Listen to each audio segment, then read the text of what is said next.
All right, everybody, it's time for the RGH friggin' podcast. Hi, guys, I'm Mtashed, and I'll tell you later. I'm just like one of the idiot gamers here of the real gamer hour. But like, these are the real gamers. Like these When you guys. said one of the idiot One of gamers, the who's idiots. the other one? I think it's like these are the real idiots right here. Yeah. Yikes. Okay, they caught that. They got bigger brains than I thought. We are the Real Gamer Hour podcast every Wednesday night at 9 p.m. Eastern Time. We jump on and we talk about all the gaming that is going on. There is a bunch of drama every week because for some reason, gaming has tons of drama. Some of these companies are wild. But there's also some really cool stuff that's going on. Some little information and leaks, like the Halo Infinite stuff that came out. I guess that's more just like a news post and everything. But today we got some hot topics. We're gonna start right at the top with Hawk Moon, and I want to know your guys' thoughts on it. Well, we probably have different takes because we're in sort of different communities that we're rooted in. I mean, Yeah, obviously, Kakis is certainly the PVE sweat lord in the group. that's I'm true. more I the mean, I already took it through the entire Last Wish raid. That's what was my video that came out today. Mhm. So I'm well versed in that. I mean, I can start from the. You guys will probably take it away from. You guys probably use it in PvP, the Crucible. Mhm. So Mhm. let Oh me yeah. take it away. When I made my much higher effort video, what I did, so basically the cool thing about the Hawkmoon, and I love when they do this, is like they didn't have to do this. It says precision final blows or precision hits increase that paracausal shot damage, right? And just that the fact that Bungie put in or hits like changes everything, and it means that now you can use this weapon against a boss, right? And you could just against one boss, get all headshots against the boss, and that last shot cranks. Like against some of the raid bosses, you're doing like 60, 70. Against Riven, it hit for 99,000 damage with that Wow. fully maxed up. Now, like obviously probably using a slug shotgun would be better in a lot of scenarios, but it makes this primary weapon actually pack a pretty big punch if you're able to trigger it. And that's always cool. Like it has a PvE utility, which but like they didn't have to make it have. You know what I mean? It's Mhm. still certainly I think better in PvE just because you're probably not going to give up your exotic slot for like a primary. There's just so much more powerful things you can do in PvE. But it's certainly not bad. I feel like Yeah. there's so many situations where in PVE you're just dumping heavy and special that you'd probably want like a better heavy and special. You know what I mean for an exotic.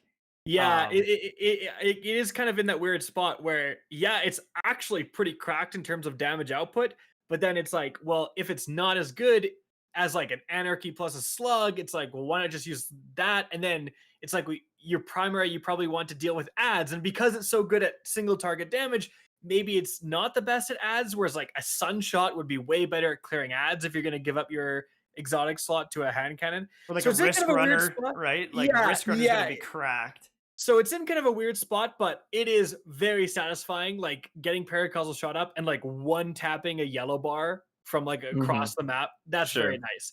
And if you're a new player and you're just using it and you run out of ammo and it's all you have, it's like that's actually going to be putting a pretty significant amount of damage forward. Now, Yeah. Ryan, what about on console? Like, how is this gun feeling?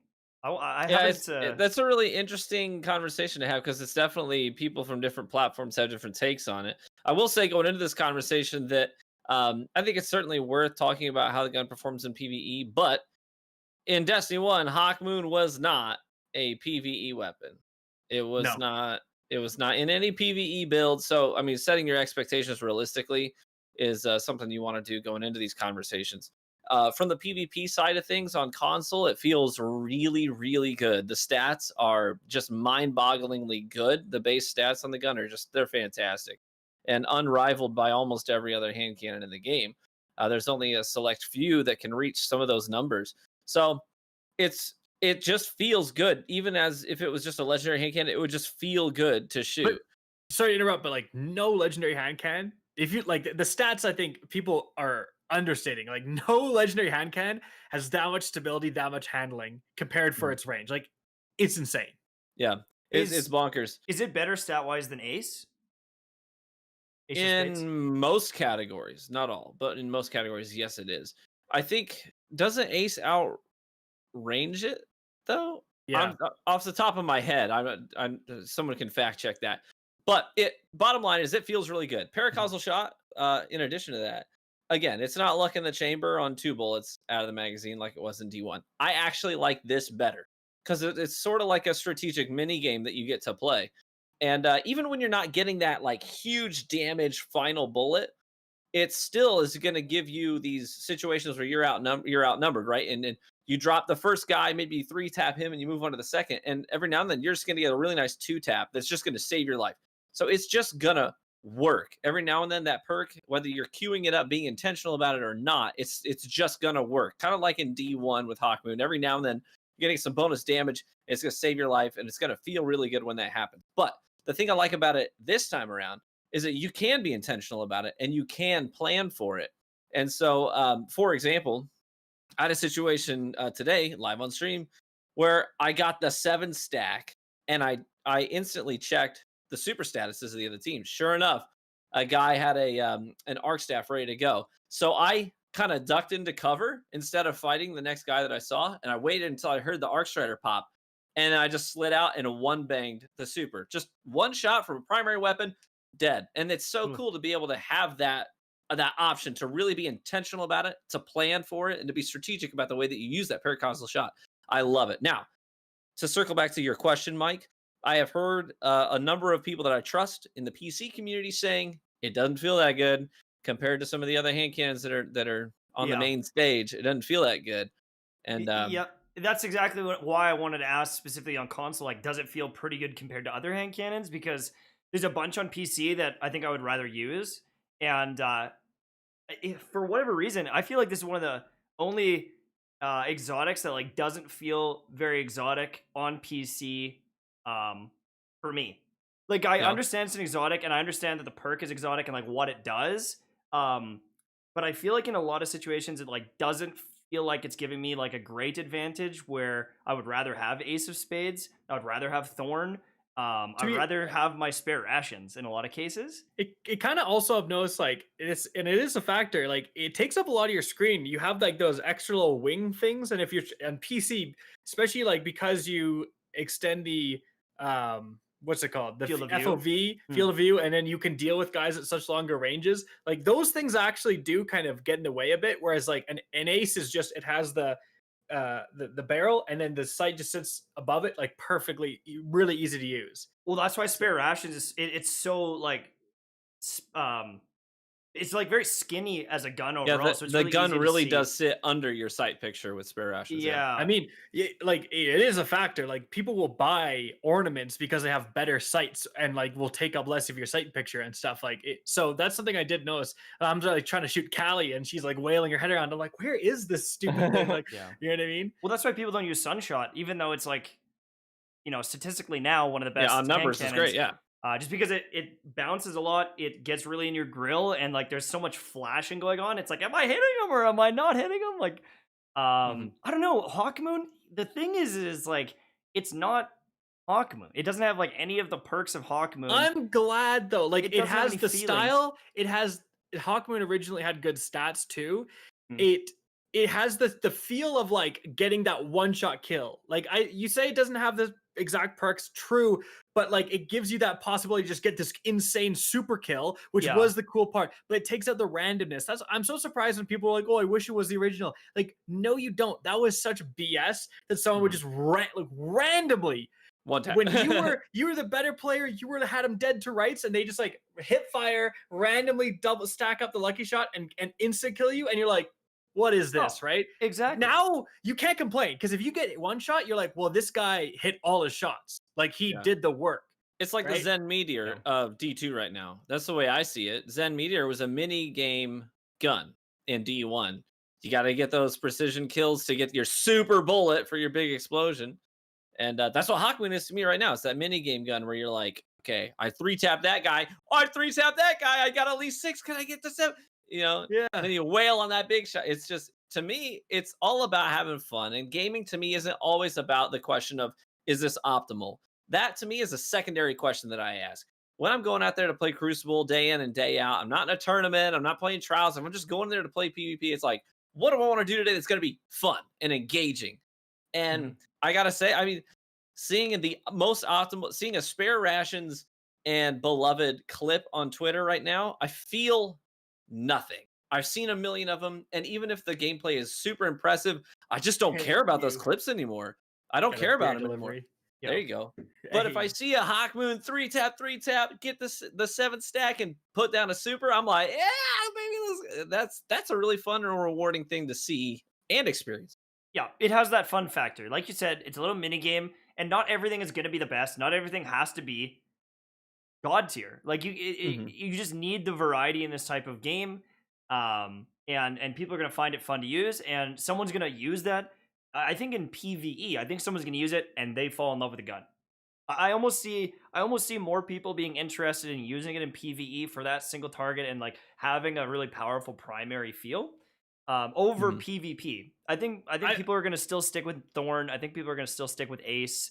Probably the long-term. sweats will, but like you're gonna have that moment where the one guy gets a one-shot kill against a super, like TV said, and then they're like hooked. They're like, well, why would I ever take this thing off? Fair Right? enough. This is my thing now. I just think it's hard to do that. I feel like it like statistically is like pretty hard. And Yeah, like, but the worst TV can pull it off way more often than the average player. Listen, it's already got banger stats. Like it's already on its own a pretty decent hand cannon. And then when you start to be able, like you're gonna be able to start to farm it at some point and get it randomly. And according to like what we know, some of the perks that it can spawn with is like killing wind. It can get rangefinder. It can get opening shot.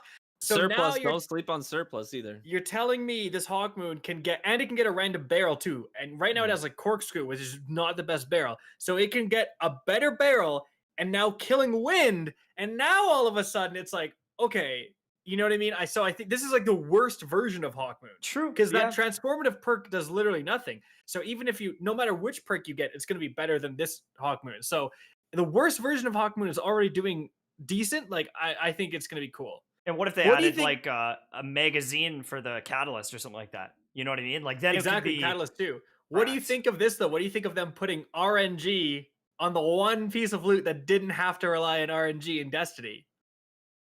You mean exotics? Yes. I don't mind it. Yeah.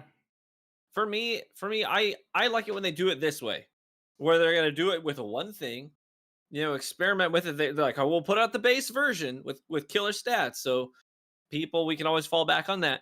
But we'll experiment with it with these random rolls. If the community likes it and they respond really well to it, and the activity that we have them farm to get those, then hey, we'll continue to do stuff like this every now and then. But if we find that the feedback is kind of like, we're not really about this, then we just don't do it again. I like when they do it this way. It's just a real simple way to test something out and gauge feedback.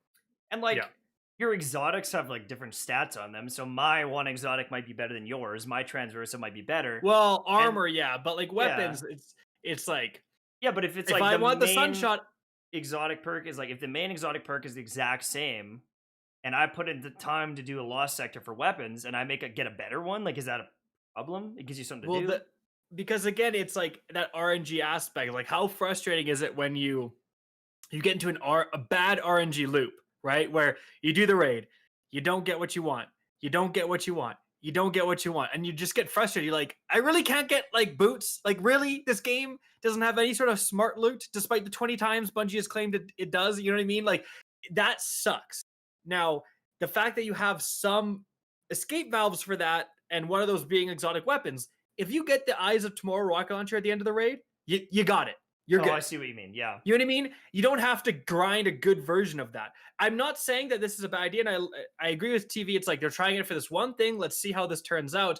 But I hope that this is like a unique thing that Bungie maybe does once in a while, because it's kind of frustrating to say. Normally I could say to you, hey, Ace of Spades is cracked. Use it. And any player can take that advice, and their Ace of Spades will be like mine. But you can't say it with the Hawk Moon, because my Hawk Moon could be different than your Hawk Moon, and my Hawk Moon could be performing way better than your Hawk Moon because I have a good perk, let's say, and a good barrel. And that's kind of a frustrating thing. It's like, oh, use Hawk Moon, it's good, but if they don't have a good version, then they're going to have a different experience. That's true. That's very true. I think we've talked about Hawk Moon enough. Let's move on to some other juicy topics, because I really want to the juice. Like I want to talk about Nintendo. If you guys didn't watch the last episode, you got to go watch the last episode. But we talked about Nintendo, and they essentially shut down a online Smash tournament because they were using a program called Slippy. Now, Slippy is kind of I don't know what to call it. Emulator. It's an emulator. It's kind of cross-engineered with the networking program so that people could play Super Smash Bros. Melee, a 20-year-old game, online. There's no real way to play it anyway, other than in person or using Slippy. And and really importantly, this is not like they're getting around some sort of Nintendo Direct paying thing. Nintendo's not losing any money at all. This is the only way they could play this was the Slippy. Exactly. And so they didn't like that. They shut it down, and there's a lot of people that are angry. Also, on top of this, they went after and said, hey, we don't want you guys having an Animal Crossing community more than anything. But they said, we don't want you making content on our games. You can't profit off our games. There's in Animal Crossing, there's an in-game shop, so you could get designs for like your house and your shirts and everything. You can't sell those, and if you're caught selling those, you're going to get in trouble. So there's a lot of things going on with Nintendo. And then they said, oh, by the way, I'll raise ya. And they doubled down this week. So here's what... Okay, so right off the heels of that, they have a Splatoon tournament. Now, this is apparently like an official Nintendo Splatoon tournament. Oh, man, what's the payout for that? That sounds legit. Sponsored by Nintendo is $25.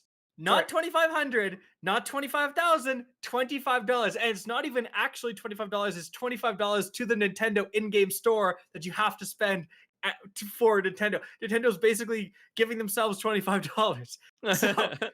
So this Splatoon tournament goes on, and obviously the whole Nintendo Melee thing has made like huge news in gaming because it is wild that Nintendo has been this evil basically to do this. So the Splatoon people go in there and they want to show some support to their fellow Nintendo community. So there's like teams that are like #free Melee, #save Melee. That's the Splatoon teams.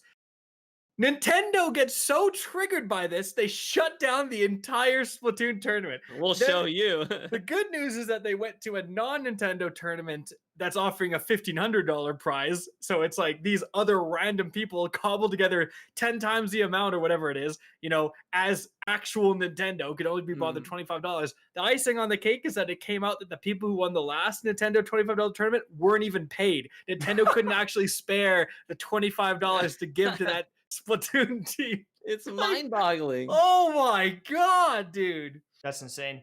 And the thing is C9 Mango, like Mango is like probably the most popular Smash player. He just announced his retirement.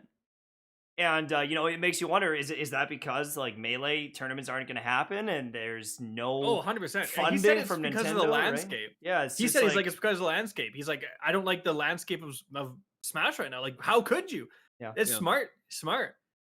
And that's pretty crazy because I know a lot of people that have been watching him for years. That's if he's in a tournament, that's who I want to watch and see if he wins. That's right. The bottom line for me is just the question: what do they gain by doing this? What is the end game here? What is the goal? What's the plan?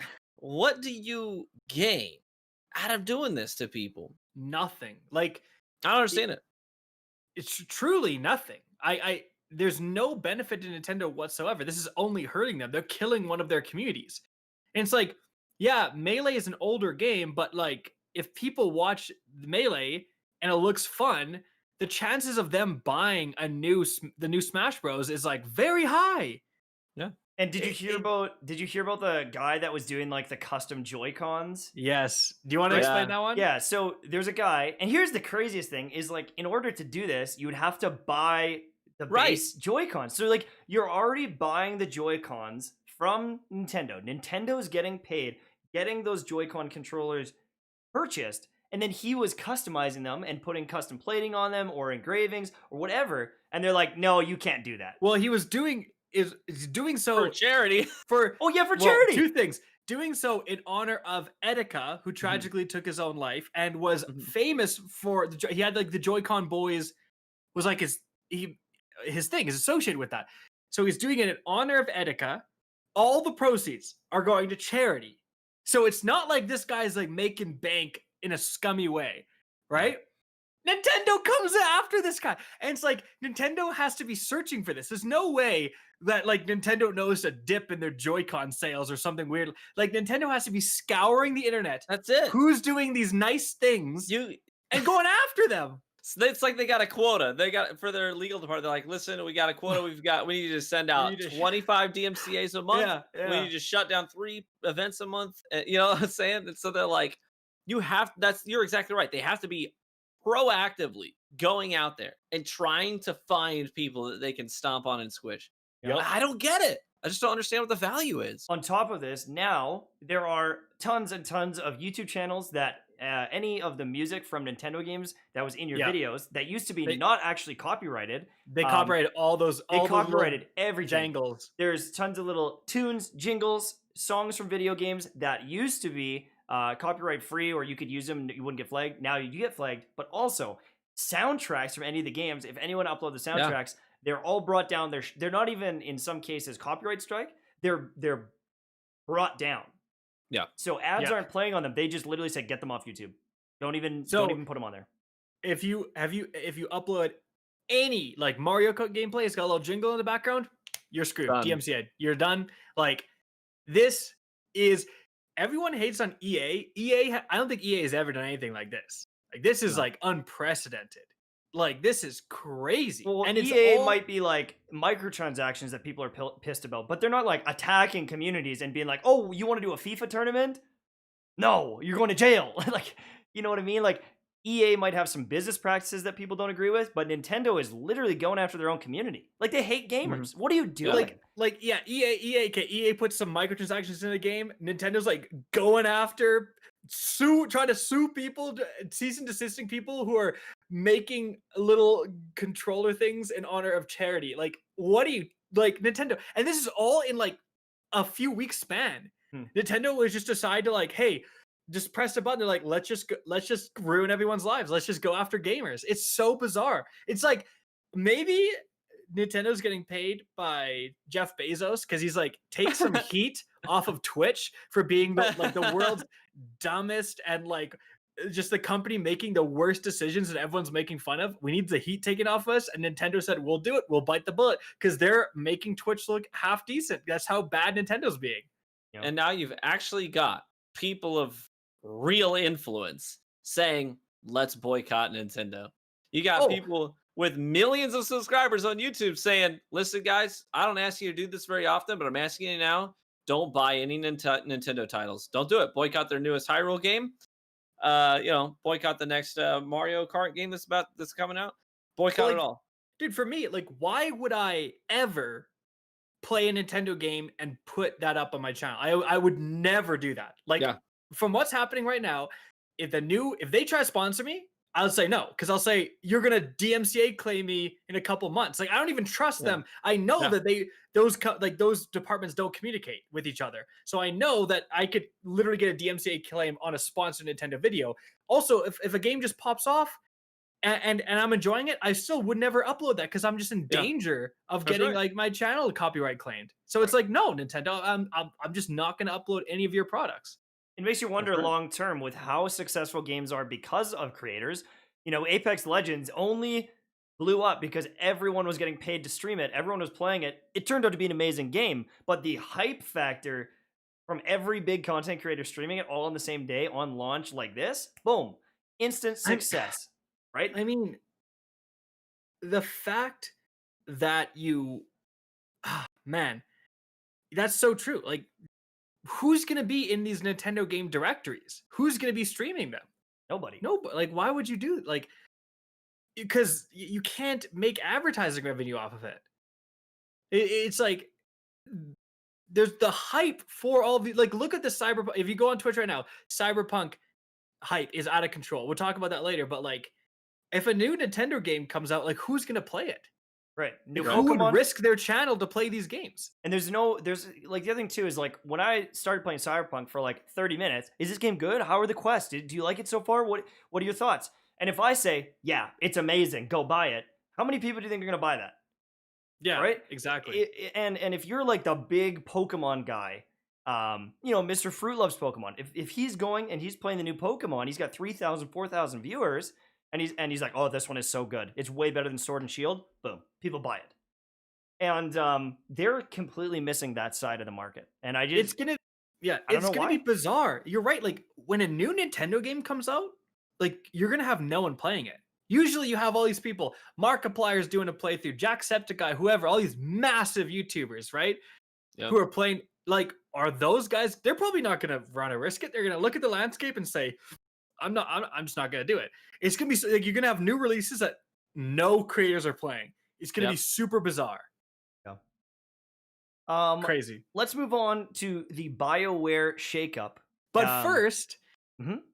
you might not be able to make any sort of revenue from Nintendo because they're acting evil right now. Right. But where we can make some revenue is with our sponsor, Advanced GG. You're right. And for the BioWare shakeup, you can also shake yourself a beautiful drink, a nice energy drink from Advanced GG. They've got multiple flavors from Mtashed Mango Splash to, redacted. Can't tell you what his flavor is just yet.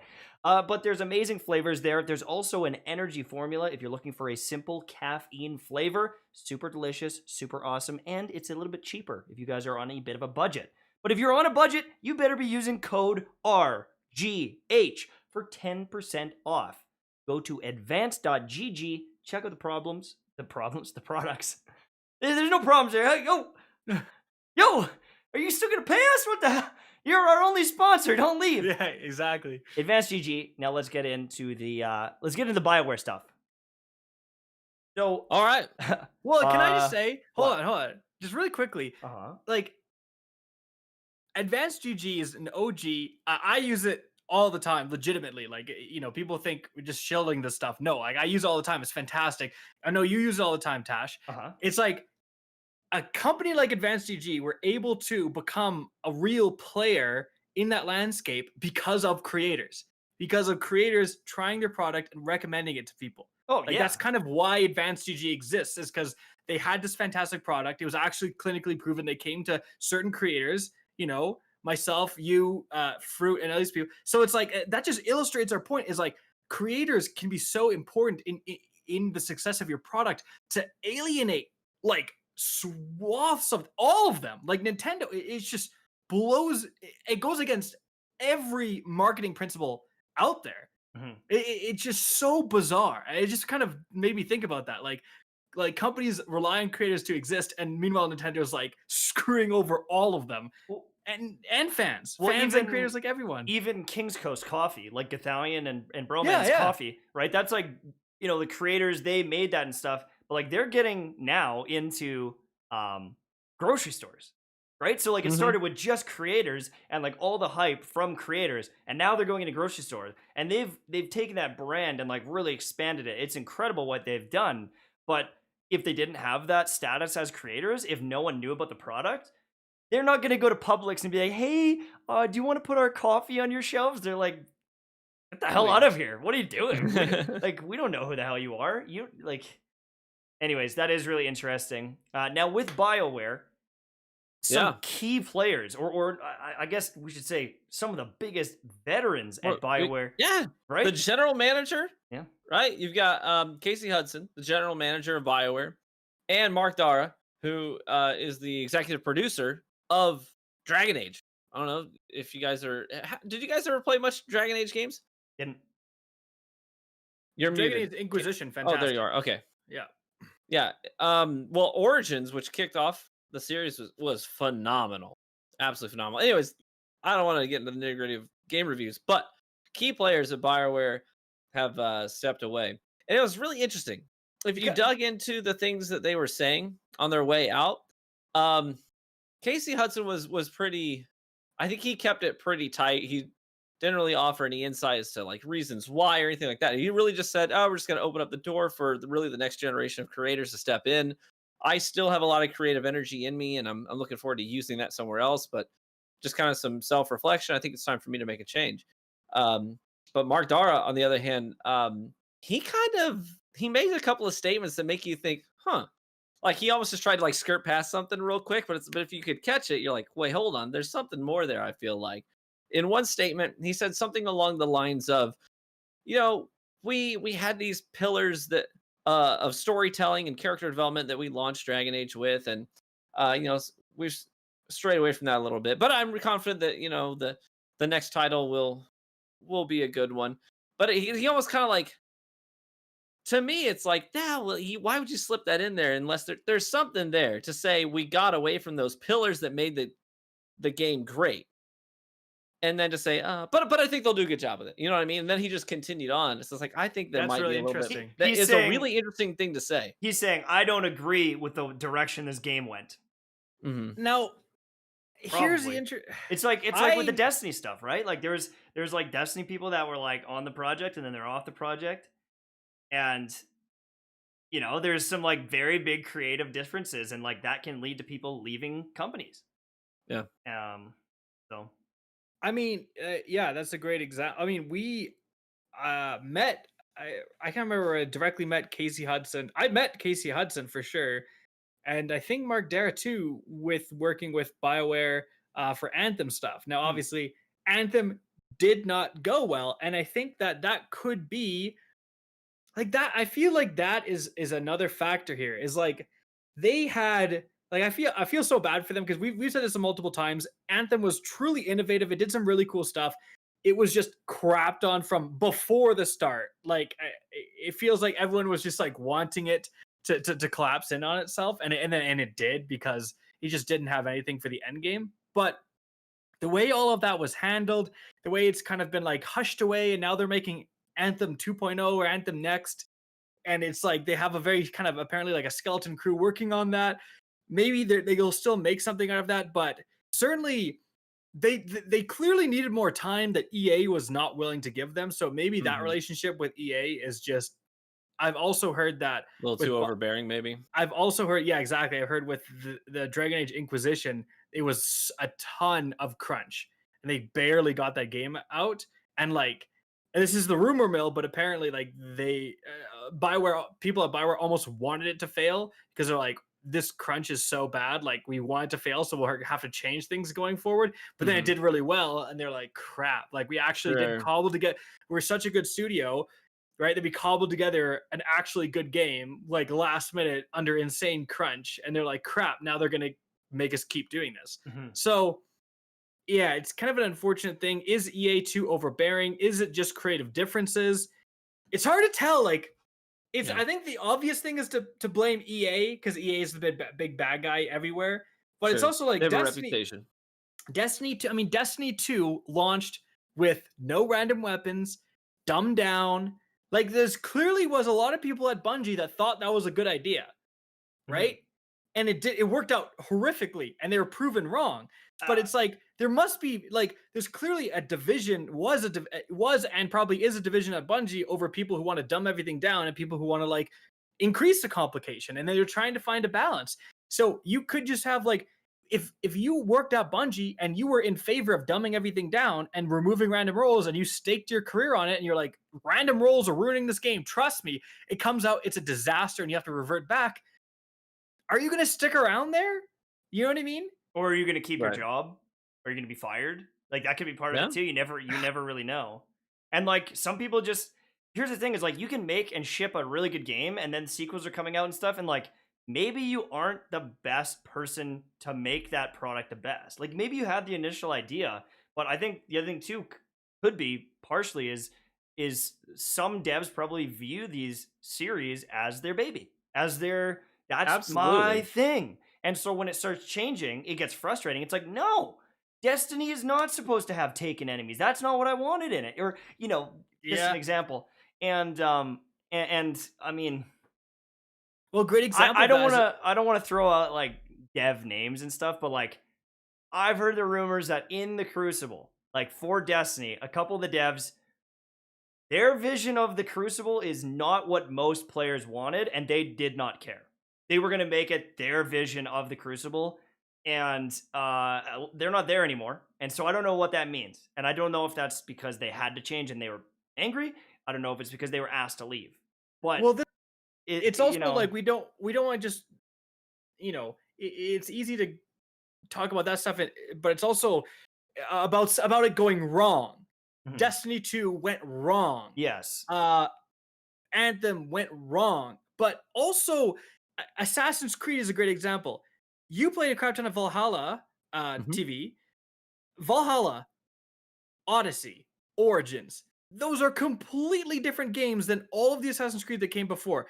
The whole injection of the RPG elements. Now, I'm sure there's people who make Assassin's Creed who want that more linear, story-driven content. That's what their baby was, as Tash referred to. That's what they want. So now you're having these sprawling open-world games. I'm sure there's people, even though the reception has been overwhelmingly positive and sales have skyrocketed because of that for Assassin's Creed, I'm sure there's Assassin's Creed developers that don't like that at all, that feel like that's ruining their original vision for Assassin's Creed. So you just have like natural evolutions of games, which puts developers at odds with what's coming out now. No, absolutely. Yeah, I agree with that. That's actually a really good example too, because like if you look at the first few Assassin's Creeds, like there's no like real upgrades. No Like you RPG. unlock some equipment and stuff, but like Yeah, it's a very different experience. Yeah, you play it, and then Very you're different. done. Like, oh, that was fun. You put it away. So what you were into, I mean, these developers have been with these companies for decades. So like what you were doing a decade ago and what the landscape of gaming is now, it evolves so rapidly that it's easy to be a genius a decade ago and then kind of become out of touch. Your ideas are out of touch with what gamers want today. Well, what if you're an arena shooter dev and you're like, oh, I'm the best at making arena maps and I'm the best at like these small spaces, and it's like, oh, by the way, every game for the next 5 years is going to be a BR. Balance that and make a map, you idiot. Like, figure it out. Exactly. I don't have the skill set for that. I always wondered, like, what was that like internally for Epic, for the people who made Fortnite originally, and it tanks just terribly, and then suddenly your boss comes into the room like, guys, we're making a BR, and then they're like, okay, side project, and then suddenly it's all hands on deck. You were hired on to do storytelling, create environments for players are supposed to traverse through, and objectives they have to complete, and creating interesting zombie enemies for them to fight, and all that stuff. And then suddenly it's like, no, you're not doing any of that anymore. Now you're making a banana skin. Whoa! That's right. Yeah, exactly. Like, there's gotta be somebody who's like, I don't want to do that. You know what I mean? Yeah. But I don't know. Interesting stuff. Speaking of interesting stuff, circling back to the topic at hand with BioWare, the character Colin is played by a gentleman by the name of Greg Ellis in the Dragon Age series, right? And interestingly enough, this blew up on Twitter. He had a pretty interesting tweet. So when he was very happy that they departed, let's just say.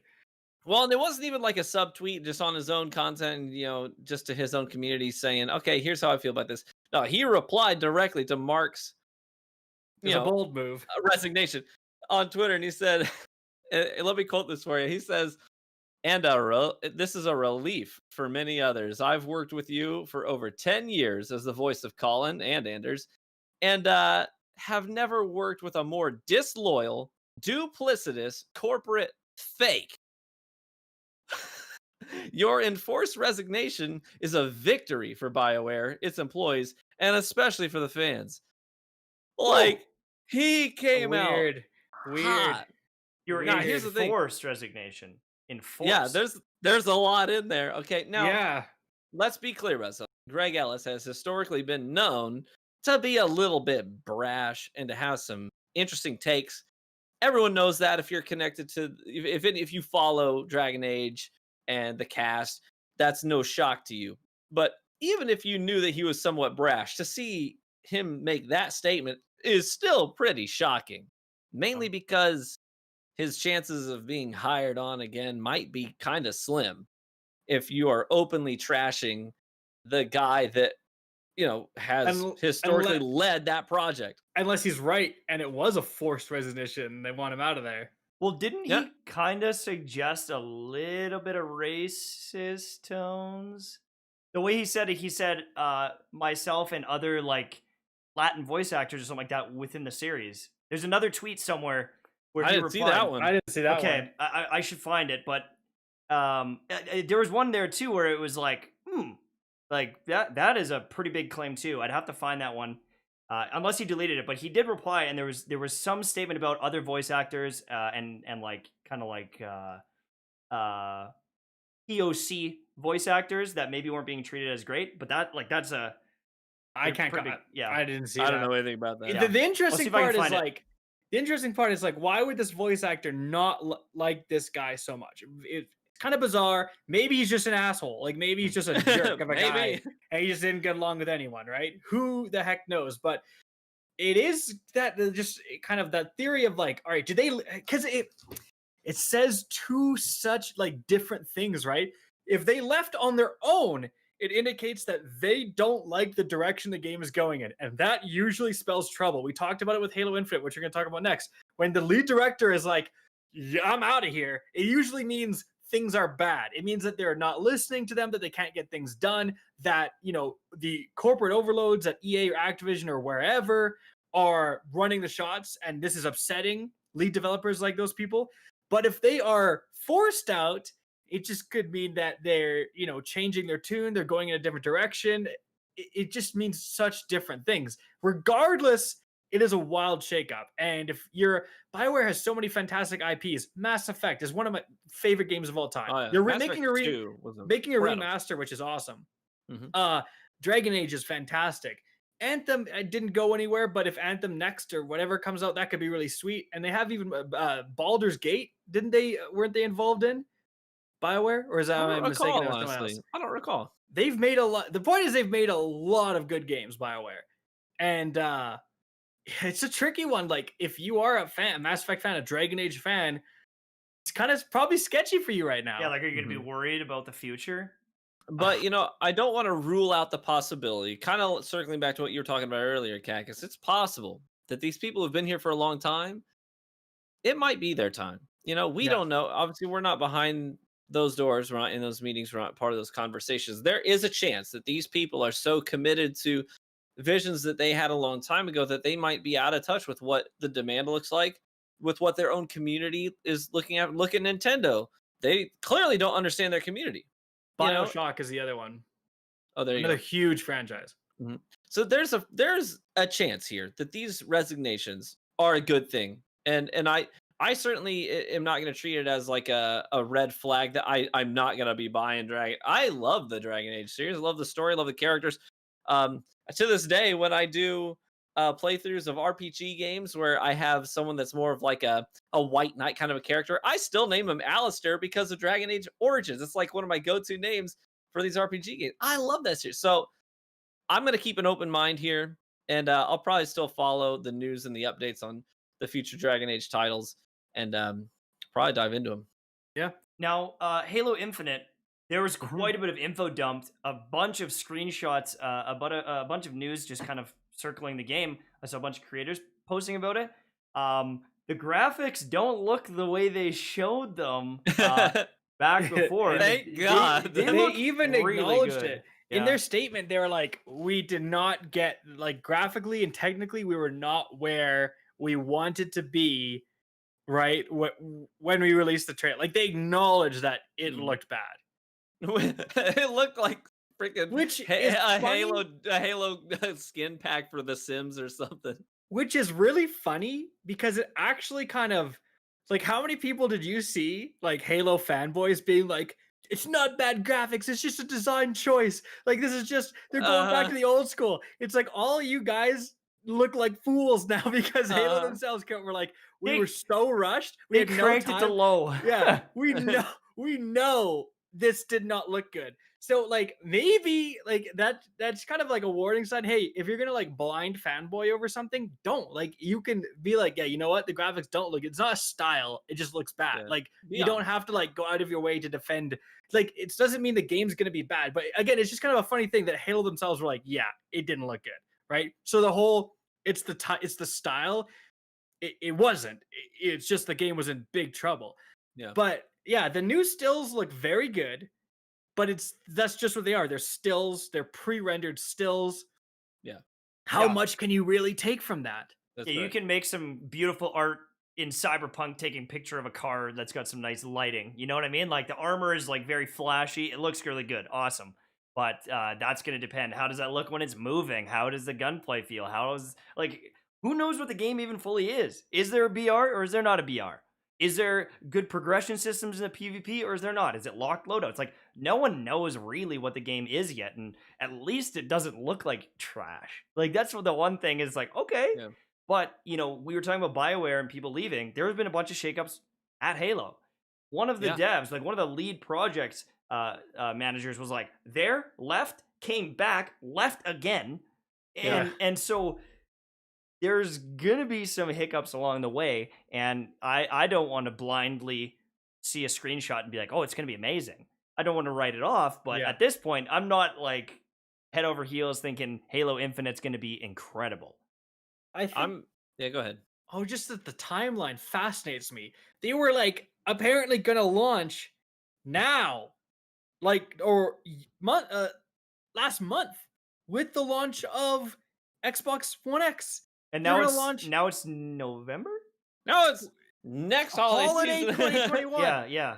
How do you go from being like we are gonna launch November 10th? Yeah, we're totally gonna make this happen. We need another a year, dude. What? So like. Well, good. If it's not ready, it's not ready. Why stop launching Anthem and making everyone hate it? Just take the time. Oh, absolutely. Like it's so like, stupid that these publishers just like force these companies to push it out. It's like we got to get our bottom line up. Our Q3, Q4 is ending. We got to get those numbers or else. Here's the thing. I see this as this next title, Halo Infinite. This is a crux moment for 343. This is, in my opinion, this is going to be the game that either says, yeah, you're going to continue to make games, or no, you're done. Like Microsoft is not going to continue to invest in you anymore. Because if you're delaying like a main title a whole year, it's got to be a banger to make up for the investment costs, the time, all that stuff. You got to be payroll for that next year, and you don't have something out there to generate capital. Like Microsoft is going to need to see some real revenue off this game. They're going to need to see a lot of good faith out of this. And I am not a believer right now in Halo as a franchise that is going to continue to wow current generation gamers. I really don't think. I think honestly, Halo hasn't aged that great, and I think the numbers have reflected that. So unless they get really innovative, they get really creative, and they make a banger of a video game, it's gonna suck. That's the thing. It's got to earn new gamers to come back. Otherwise, if it's just gonna cater to the audience that they currently have, it's not going to. I don't see those numbers adding up for Microsoft. They're gonna look at those and be like, I disagree slightly. In the one place is if the PvP goes free to play online, which it was said to that's going to be the case. That's fantastic. If they have a truly fully fledged Halo PvP for free with a bunch of modes, maybe it does have a battle royale too. Like it's just a fully fledged experience all for free. That's pretty awesome. And that can attract a lot of people that otherwise, because I agree with you. If it's just like they're just paying $60, like who's going to pay $60 for a Halo game these days? But then how are they going to monetize it? Are they going to sell skins? Are they going to sell Flaming Recon? Well, that's what I'm talking about. They're going to have to make a game that caters to today's crowd. Because if they continue to do things the way they've done things, I think they're done. Yeah. Well, like they've got like 3 or 4 games now where they've been told Halo maps for Reach. Like most people said, oh man, these maps compared to Halo 3 are not very good. And even like in the last Halo expansion for Halo 3, people are like, these maps kind of suck. Halo Reach comes out, wasn't good. Halo 4 comes out, and everyone's going, holy crap, these are the worst maps Halo's ever seen. And then in Halo 5, there's a couple okay ones, but like they have to get the maps down immediately. They need to understand like some of the spawn issues. They've had spawn issues in a lot of these games where they're having either too many people on the map or the spawns for the maps don't flow. There's been like just so many problems, even with balancing things like the melees. With the armor system that was introduced in Reach, I could shoot you a bunch of times, you run up and melee me, and we'd be in the exact same health point or the exact same situation where we'd trade in melee. And there's these factors in play where they just haven't been able to balance their sandbox. They haven't been able to make the sandbox very fun to play in. And you know, are they gonna innovate completely? Is it going to feel different than these other games? Because we've tried boosts, we've tried no sprint, we've tried bloom, we've got rid of bloom. Like, what are you gonna do? I don't know. Yeah, I don't know. They're stuck. They're damned if they innovate too much because it's not real Halo, and then Yep. they're damned if they don't innovate enough because the real Halo. I mean, you can already play Isn't the Master enough to Chief live on. Collection. Yeah, it's not enough to live on. exactly. It's It's a sca- tough I just situation. I'm so fascinated where it's like, dude, were they gonna put out a shambles of a Halo on November 10th, like this year? Just hope for the best. Like, that's so crazy that they were like, "Yep, we're gonna make this target." They're like, "Just kidding, we need another year." It just blows my mind. Like, they were gonna put it out. And what would it have been, right? It would have been Greg, the or whatever his name is, the It'd have monkey. been a flop and a half. Oh, it would have been a would've- disaster. It would have been that tombstone. That's what Well, it would have been. It would have made Godfall look good. Impossible. Speaking of delays, though, Cyberpunk Hey. got delayed again. No, I'm just kidding. Finally Cyberpunk's here. it's out. It came out today. People were playing earlier on in the day with early access, and then about what is that? 3 hours ago, the game has launched in most of North America. I think in all regions actually, it's kind of launched now. But man, looks fire. Looks so Didn't good. you play it today, Mike? Yeah, I only got the Steam servers for downloading it were really slow. So I didn't get as much time as I would like, but visually it looks really cool. There's multiple backstories. You can be like a corporate worker. You can be like a street kid that's like kind of like in gangs. I should say. And then there's kind of like a cowboy looking one. You like tune up cars and work out in the country. And You guys have gangs? Complaints. Do you guys Doesn't- have gangs up there in Canada? Oh, Do you know what that's like? we got Yes. gangs. They have hockey sticks and they. We'll Oh drown my you in maple God. syrup if Drink you maple step on our syrup. turf again, my eh? God. Oh my God. Just disrespectful. But You're just rolling up to their house into now their the crib main- on a moose. now the main complaint about Cyberpunk is it has a lot of glitches apparently, and I've seen some gameplay of like the last gen consoles. It looks like rough. Like it takes like 20 seconds for textures to load. It's just like crazy bad graphics, which it's one of those things where it's like at some point you gotta they wanted to sell it on the last gen consoles, but it's clearly not a last gen game. Mhm. And it's like you can't expect the graphics you're seeing on commercials if you're playing it on 13-year-old hardware or whatever, like however old the or 8-year-old hardware or whatever. It's just you can't expect that. At the same time, it's like maybe they shouldn't have sold it next gen. Maybe they should or last gen. They should have just said, "Hey, next gen only." I think you can free upgrade as well. So if you do make the upgrade, at least you can. Okay. I'm pretty sure. But yeah, like the game is a lot of it seems like how would you even make this look or get it to run on those last gens? Because I've got like a 2080 and I had to turn down some of my settings, and that's probably because I'm streaming. But like, Yeah. you can make the game look insanely beautiful. Mhm. And Until it crashes on you. until it crashes. And I it looks just- really good. I will say it looks really good from what I've seen on next gen consoles. So if you paid for that hardware, and that's the thing that I like about the next gen consoles is that you can get the same kind of settings, the same kind of output that you would get with a pretty solid rig. You can get on the next gen consoles. It looks great on PS5 from what I saw today. So I'm excited. I'm actually going to start it on PS5 tonight after we're done with this. The thing is with Cyberpunk, it's gonna be really hard to like.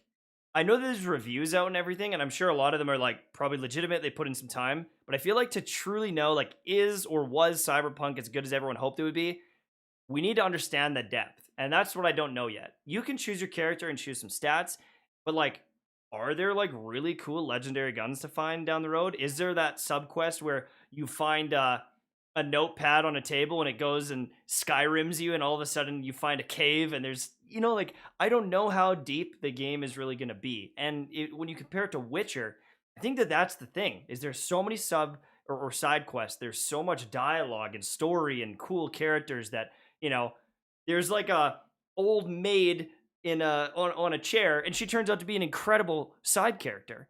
in a little quest in a little village, and it's like, holy cow, they put in a lot of effort here. And I Yeah. think that there's a lot of Apparently people that that's love that game. Like they're going to be expecting that.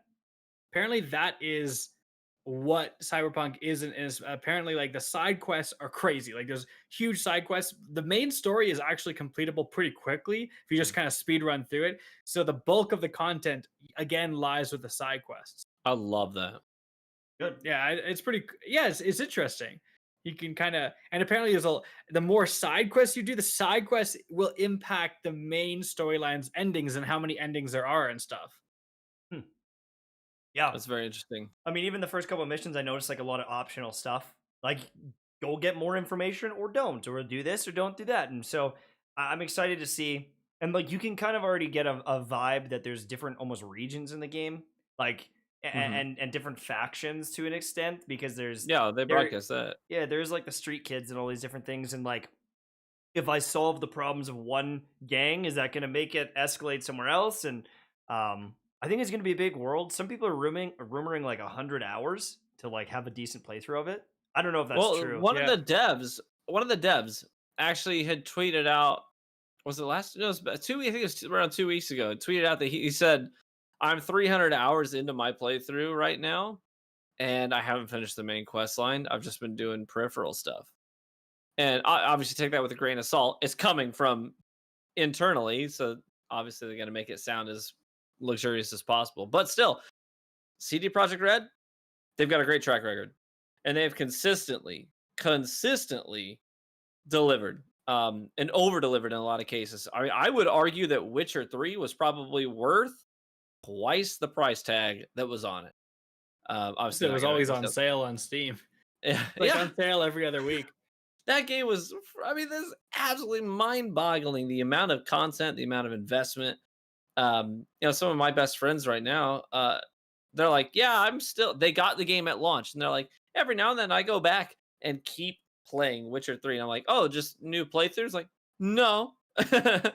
Just on my original account, the playthrough, and then they came out with Blood and Wine, and it was like a more content than you would get with a general full title release. It's incredible. Yeah. So I have a lot of faith in this game. I already decided beforehand, like just knowing who the developer was and what the game title was, and seeing some of the screenshots and stuff, I was like, I'm in. I mean, the problem again though is just from what I've been hearing is just very buggy. Like you're in an intense story moment, the character glitches through the floor or just something disappears and stuff. So that question where it's like, is it kind of a downside that everyone got caught up in the hype? Is the better experience going to be waiting a couple months until they patch all this stuff out and then getting it? I'm gonna get it now, and I don't care. Like for me, dude, some of my favorite games are so freaking buggy. I have hundreds. I've got over 1,000 hours into Oblivion. I've got almost 1,000 hours into Skyrim. Buggy as heck, even to this day. I mean, I can't even get through a Destiny play session without getting anteatered right now. So I guess maybe I should freaking love it. Yeah. And sometimes those bugs are freaking hilarious. Some of the best YouTube content out there is like, Skyrim bugs. Skyrim bugs, like my horse is amazing video, right? It's all that stuff. It's just freaking hilarious. I don't know. I mean, I understand when you have something that is that big in its scope. Yeah, you're gonna get those bugs. I fully expect that. As long as it doesn't completely derail my experience and it's not so obnoxious that I have to put the game down and get frustrated with it, I can deal with that. I hope that it is kind of what I expected it to be, almost like Fallout, where there are like subquests and like passives and stuff. But I don't know yet. And I haven't looked at any reviews, and I'm not going to look at any reviews or anything like that. I'm not watching anyone's playthrough. I want to just experience the game and enjoy it, and then I'll go back and look. But I truly don't know what the game is going to be yet. I've done one mission, and I'm already like, okay, pretty sick. Are you going to keep it up? Like what's the pace? But visually, one of the most beautiful games I've played. I think it's just like there's so much neon lights and like glowing, and there's a little bit of rain here and there, and just with all the surfaces and everything, it is really eye-catching. I think Destiny does a good job of that too, is just like you can see the reflection on your gun, and it just makes it feel more organic, immersive. Yeah, exactly. I feel like I'm in Night City already, and I'm like, okay, I'm excited. I'm on the hype train. I just don't know where it's going. You know what I mean?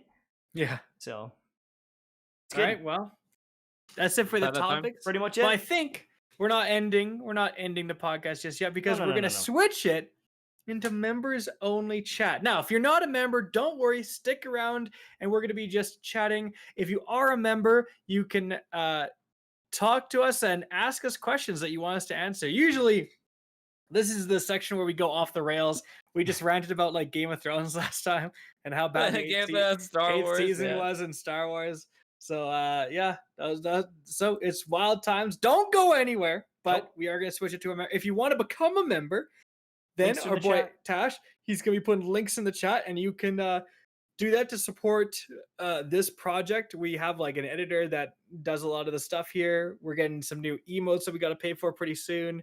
And yeah, it's gonna get wild. We're gaming. Thanks so much everybody for tuning in, by the way. Yes, in fact, Tash is gonna shout out those people Yes, I right am. now. Kira Almada. Thank you so much for the new membership. Kira. And She knows. She understands. thank you all for watching us. You know, even just subscribing to the RGH podcast and showing up. I think we've had some really good viewership overall between our episodes. And, you know, the podcast, honestly, has been doing really good on Anchor, like on Spotify and everything.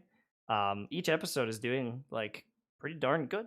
So I'm proud. Our little baby is doing good. Thanks, everybody. We do appreciate y'all.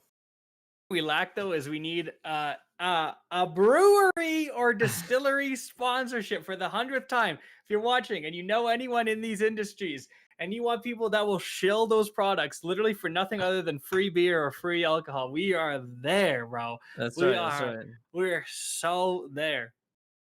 Mike, I will tell you this, since we're not in the bulk of the content. Some of the comments on the last video were, and there were a lot of them, they're like, Mike, if you're going to wear a black shirt, don't use a black background. You look like a floating head.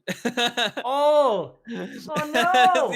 And you do. On the street, you just like a floating head. I did it again. I kind of like it. I kind of like don't wear a shirt. Floating Tash. Ooh, well, Simon Viewership Bold skyrocket. with a new membership.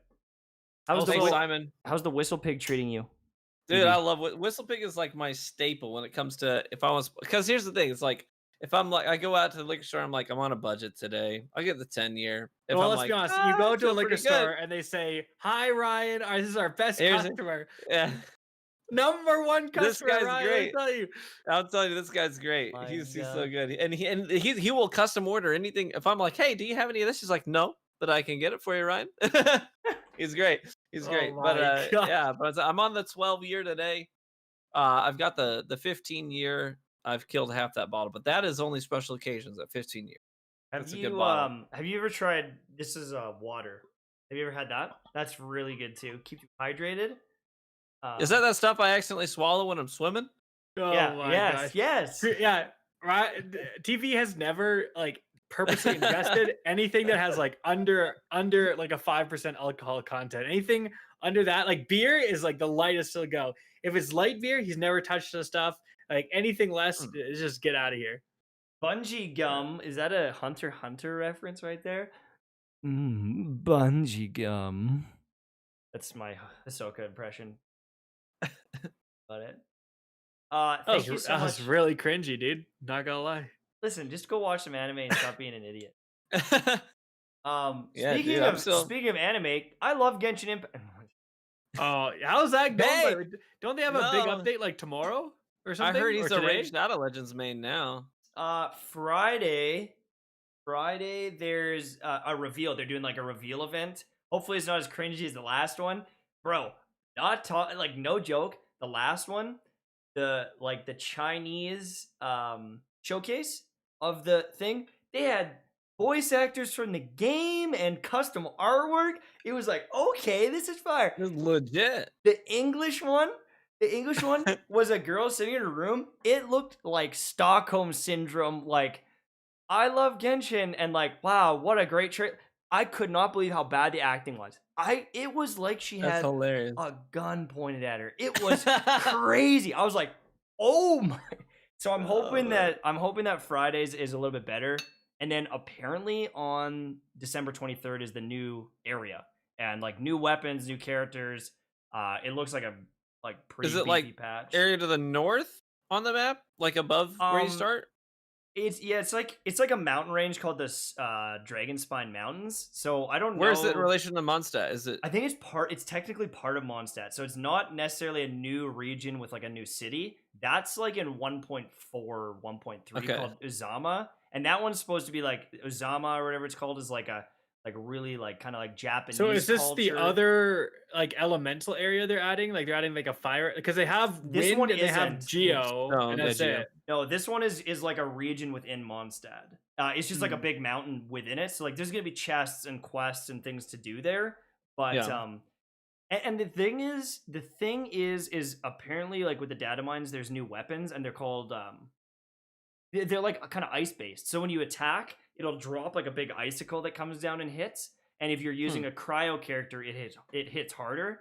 And so if they're adding new weapons, I just don't understand how there wouldn't be a new city or vendor because the crafting materials or like the weapons that you can craft right now, typically like unless there's like a new city, they wouldn't. Like I don't know how they would add it, but I will say, who knows? I will say I fell out of. Well, I haven't been playing Genshin, and it's not because I didn't like the game. I actually really did. For me, it was about like investment and reward. Like for me to invest my time in it, I didn't see any value in it monetarily, and it's hard for me to do. I know this sounds like first world problems, but it's hard for me as a content creator to do casual gaming. Like I have to pick the game I'm doing just for me very cautiously because I mean sometimes we pull 60, 70 hours weeks. So that's really the reason why I stopped playing. But I will say that I have been following loosely, and it is cool to me that some of the characters that I initially is like I unlocked them and I was like, oh, this is a really cool character. I wish I knew more about them. And then I see clips on Twitter of that character having dialogue, you know. I forget her name. The Geo, you'd probably know the Geo girl that puts up the shield walls. Noelle? Ningguang. Oh, sorry. Yeah, that's Ningguang. Yeah, I saw like a clip of her chatting, and even though I don't play the game anymore, it's like, wait, hold up, I liked using her for a while, and I clicked on it, and then I went and I sought out actually her dialogue, and I was like, now I feel like I know the character better. So it is cool to see them actually expanding on those characters. And like in 1.1, which launched the day after the Destiny expansion, they added some story quests. I'm not memeing. The cutscenes and the overall story quality is better than most AAA games. It was incredibly good. Well, they have like $400 million because of just from people desperately trying to buy wishes to get one character. Like it better be some good voice acting, bro. Yeah, but like even just like visually, like it was so good, and it's a free mobile game, and it's like I was shocked at how good the quest was, and the cutscenes, and I was like, holy cow, this is like sick. Now, Simon Bold asked a great question. Finally, one of the members actually asking some questions here, but he makes a good point saying, do you think that Nintendo, perhaps this is something that will explain it because they're just so wild in right now? Are they potentially like trying to do something exclusive where they're going to have their own streamer service, or they're going to potentially have to, like, you're going to have to partner with Nintendo to stream their properties, and that's why they're going so hard over everything? They're just getting rid of all unsanctioned stuff because now it all has to be through Nintendo. But they kind of did that already. But you gotta earn some credit. You gotta save some face. Right now, the only press they're getting is bad press, and that's not good if you're trying to launch a new service. You're trying to launch a new project.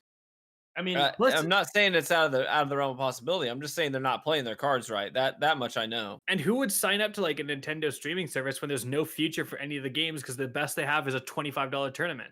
Yeah. Like, why would I invest in Splatoon? You know what I mean? Why would I get better at Splatoon? You know what I mean? Like, if you're actually really talented and you start to pop off on Call of Duty, you know what? Maybe I can start streaming. Maybe I can make YouTube. Maybe I can just enter some tournaments, even some local tournaments.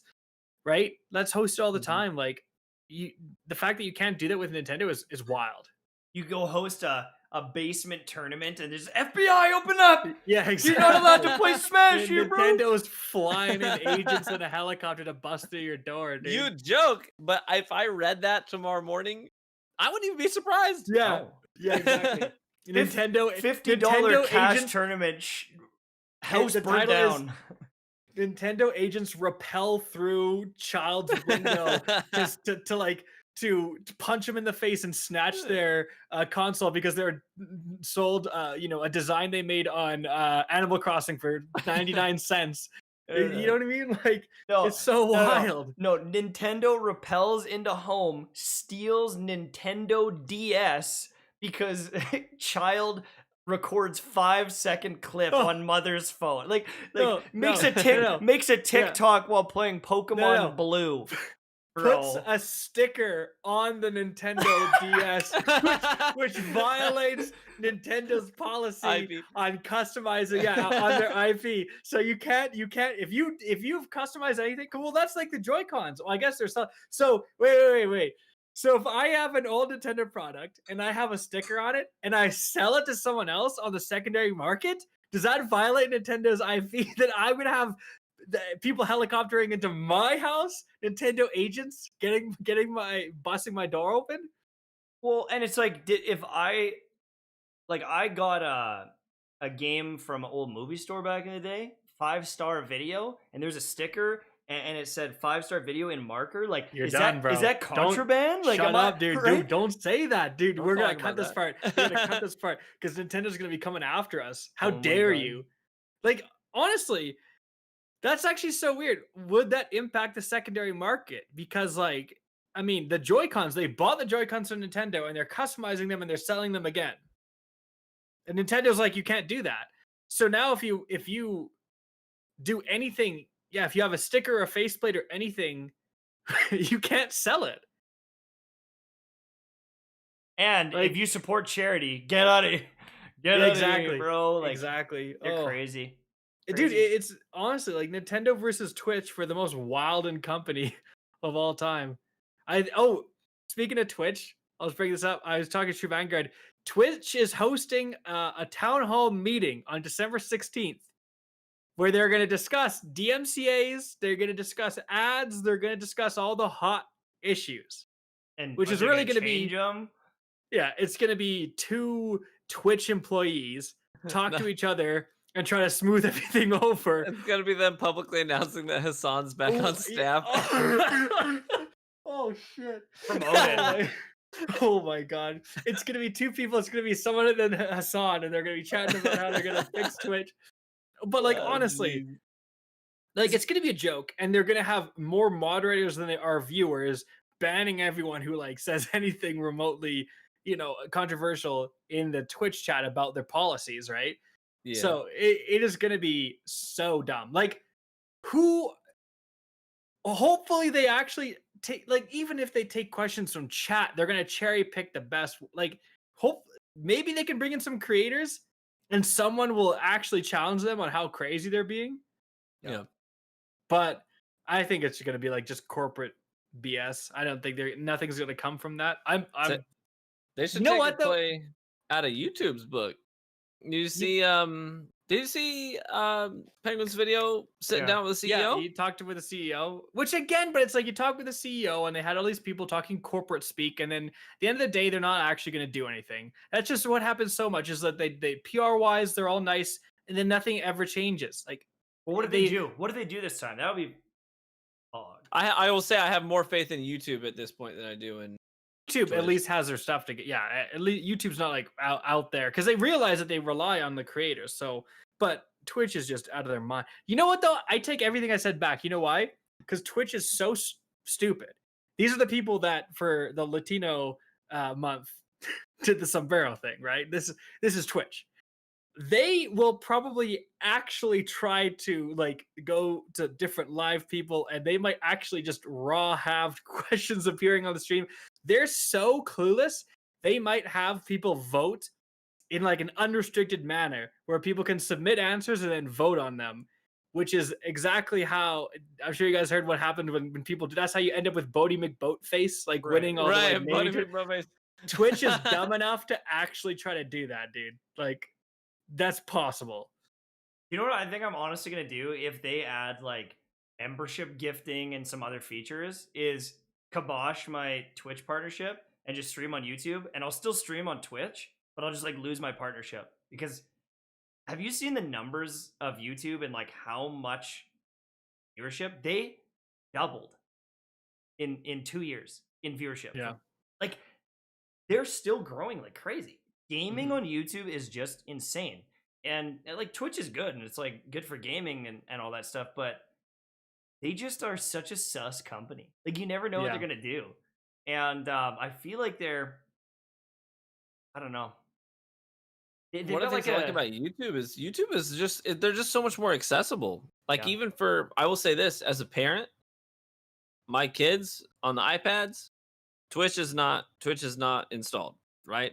But they have YouTube and they have YouTube Kids, and we monitor. Obviously, we try to be good parents. We monitor what they're Make watching. sure they're not But watching like Elsa gets pregnant from Spider-Man, all right, those weird videos right. that like showed up for Or like the Russian years. ones with like with you Whoa, remember Momo? Did you ever that's were so you do you weird. know did you ever know about the Momo stuff? I think so, No. dude. It was just like There was this like Russian YouTube account that would like trick parents because the first like they're like half-hour long videos. The first like 15 minutes is just completely innocent, and then suddenly in the middle of the video when the parent walks away and the kid's watching the screen, the parent's like, "Oh, this is safe."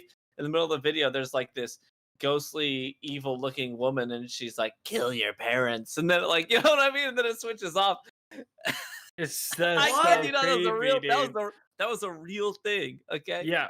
but anyways, I will say YouTube's more accessible, and even with my kids, I've greenlisted some content creators who make live streams on Minecraft content that my son absolutely loves because my son is not like me. He's very thoughtful, has lots of an engineering mind, and likes to build things. So he loves those streams and those YouTube videos. Do you And know so do you know who his favorite creators are for that? I don't know their names. I can tell you what they look like. Yeah. Like I don't I don't I don't does know he the watch names. like Dan TDM or anyone big like I don't that? know the names. There's what is a British guy that does a lot of like build tutorials on like different Okay. types of buildings. So like sometimes my son will be like, "Hey, did you know that in Roman architecture they have this, this, and this?" And I'm like, "No." And he's like, "Yeah, I watched it on this Minecraft guy that I watched does tutorials. Today's episode was on he did an ancient Roman Colosseum and I'm like that he's actually learning something. That's kind of cool, you know what I'm saying? But he does not watch Causeways Twitch. TV. There's no excuse not to know about classical Roman architecture. Come on, dude. But anyways, Ridiculous. all this to say, I think that YouTube is just much more accessible and there's a lot more potential for viewership than Twitch. And Twitch has got I think they need to make some adjustments. The bad thing is what we talked about earlier, where it's like YouTube's worst nightmare is telling your own subscribers that you've uploaded, basically, because they found that people subscribe too willy-nilly and they have too many people they subscribe to. And so if they're getting notifications for all of that content being uploaded, that it's too much, right? So their solution is just to not tell people. They just don't tell you that people have uploaded. So if you're watching and you're like, why didn't I see the latest Mtashed video? Why didn't I see the latest Kackis video or two Vanguard videos? Because you have to ring the bell to be notified, right? It's an extra call to action. So the problem is like, if you stream on YouTube, that takes away a notification basically. So if you do a YouTube stream and then later in the day make a full video come out, that full video is not going to go to as many people as if you didn't stream and you just put out the full video. Because the more you upload in a day, each time it tells less and less Diminishing and less returns, people. yeah. Exactly, because they don't want people to spam, I guess. Right. But so that's like the ultimate downside. If you're more focused on the creating side than the streaming side, that's like it just takes away so much from YouTube. Like you basically will have to have streaming days where you do your stream that day and you don't upload any other content so people know about your stream, and then you have like other days for your full content. Right. Yeah, no, that's true. That's like the big problem. And I don't know how they're going to fix that. They might just have to say, like, look, we have a notification for streaming and a notification for full videos. That's the And easiest solution. I know, but like for some reason, again, they're terrified of actually telling people You about made people they content. subscribe. I mean, honestly, go to the YouTube homepage. What does it show? It shows trending. It doesn't even show my subscribed. It just It's a wants to separate tab recommend. I gotta go to. They're just yeah, exactly. They just are believing in their almighty algorithm, and they think that they know what you want to watch. That you can't make your own decisions, and you couldn't possibly subscribe to someone and want to see their content. They know better what you want to watch. So yeah, there's not even a my subscription thing. It doesn't even exist, right?